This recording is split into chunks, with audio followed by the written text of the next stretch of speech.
The 10 Rejections of Intimacy. We embrace the trappings of intimacy because we intrinsically know that this is what you expect when our relationship commences. Our narcissism identifies that the mimicking of intimacy is an appropriate method by which we can draw you into our grasp. You want to touch us. You want to be touched.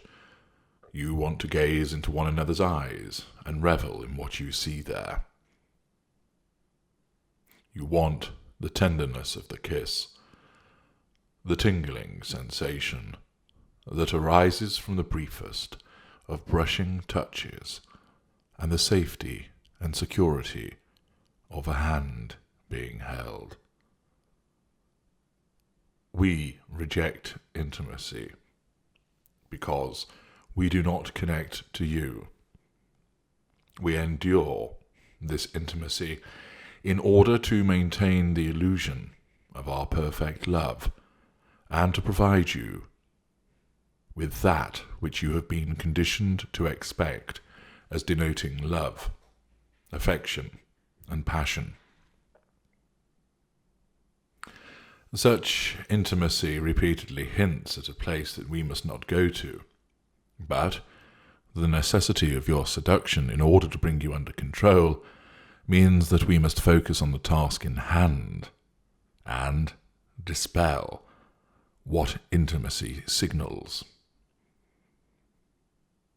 Those considerations are banished as we press on with our crusade and complete our quest. Once our tendrils are wrapped around you, our fangs sunk deep into your emotional jugular, and the fuel flows, then the provision of such intimacy can finally and thankfully be turned to a better application, namely conveying rejection to you, and in turn bringing about despondency, humiliation, and confusion, with the appropriate control and negative fuel that flows from those things.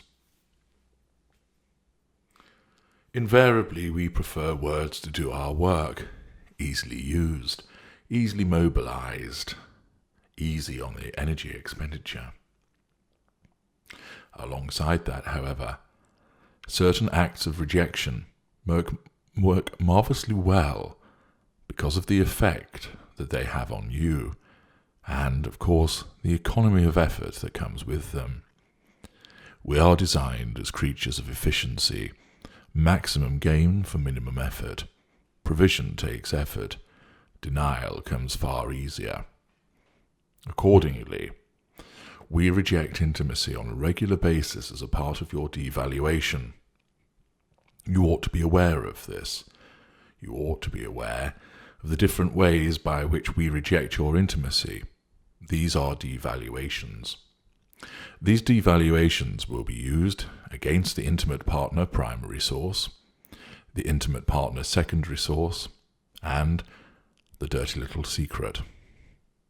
Those who are non-intimate, but familial or friendship, may also have a rejection of a form of intimacy, not sexual in nature, but more appertaining to a non-sexual love, and therefore this list may also be applicable to non-intimate secondary sources, friends, family members, even colleagues, individuals who might consider that they have grown close to the narcissist. And therefore, the rejection of intimacy is both applicable to those that are loved in a romantic sexual way, and also those who are loved or thought of fondly in a non-sexual manner. You ought to be aware of these 10 rejections of intimacy because they are manifestations of the way that we control you. They are manifestations of devaluing behavior. And should you experience them, it is important for you to realize what they actually mean. Number 1, no eye contact. I don't want to mirror you any longer, but I don't want you seeing the lurking darkness in my eyes, not just yet. Instead, I will settle for evading looking at you, creating the sensation that I cannot bear to look upon you, which is rather accurate, actually, because now you are reminding me far too much of what I despise, and I would rather look elsewhere. 2. Kissing the top of your head. We know you want to be kissed on the mouth, but that isn't going to happen. Not today, not for a while, until I decide I can stomach doing so in order to get something from you that I want. I will kiss you on the head, tilting your head down, making you lower yourself in front of me as I place the patronizing light kiss on the top of your head. You are a child to me, someone who knows no better and has to be guided by me. We cause you to bow, in effect showing fealty through this gesture, for I am your ruler and your liege. 3. Shuddering if you touch us. You cannot place boundaries for me. I go where I want. I do not recognize boundaries. You, however, have no entitled to me. You require my permission, and especially so when it means violating my space. If you catch me unawares and touch me, no matter how lightly, I will provide a violent shudder as if I have been touched by something unpleasant, so that you are left in no doubt as to what I think about you. 4. Turning our back on you in bed. This is done as soon as we climb into bed. On the occasion, we have deigned to provide you with our presence, or not banished you from the bedroom with a well-timed bout of aggression. You have your hopes raised of sexual union, or at least the heart-warming pleasantry of cuddling up together. Instead, you receive a glacial wall that is our back, and if you think that this is an invitation to spoon with us, you will be sharply elbowed or back-heeled away from us. 5. Avoiding taking your hand. Once upon a time, we always took your hand as we walked along the road, through a museum, or around the shops, making you feel loved and showing the world that we were together. There was a time when we wanted everyone to know that you were ours. No longer.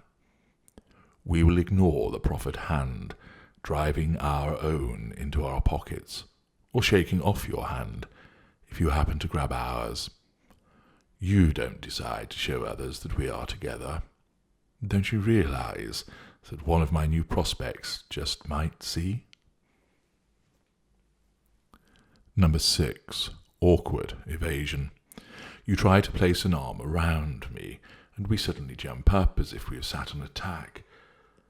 You attempt to hug our kind. We move around you like a rugby player evading a tackle, often contorting ourselves into a move which would be more often seen in a gymnastics contortion.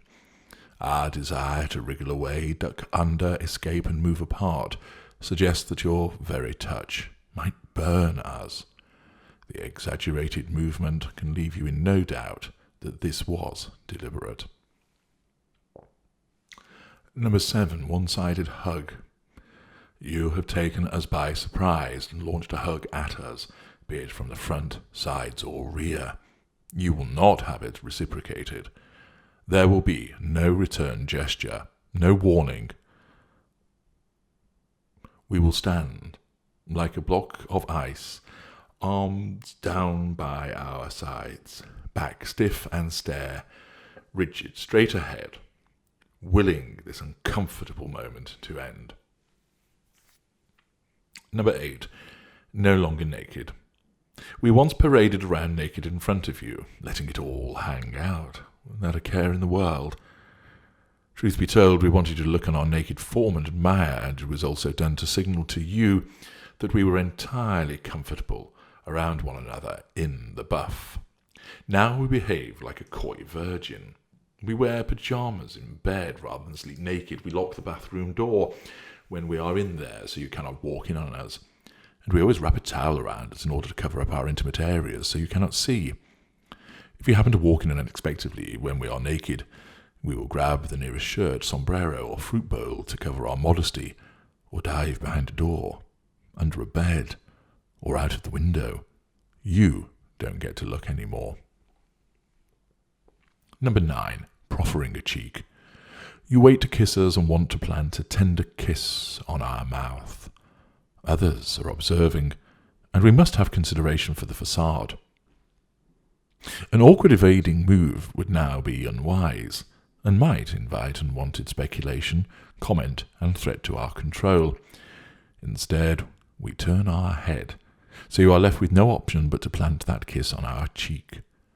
We will not hold the cheek there either, but pull away as soon as you have embraced it. You are being given an advance warning of demotion with this rejection tactic. 10. Moving if you lean against us. You want to cuddle up next to us on the expensive sofa. If you do, we will get up and move to an armchair as soon as you begin to lean onto us.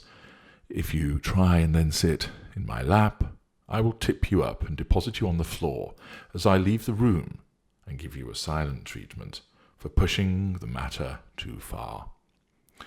If I am lying down watching television and you try and climb on top of me, you may as well be trying to wrestle a crocodile, as I will resist your advance and push you away before moving into a position which is easier to fend you off and send you a clear signal to sit elsewhere. These are the rejections of intimacy.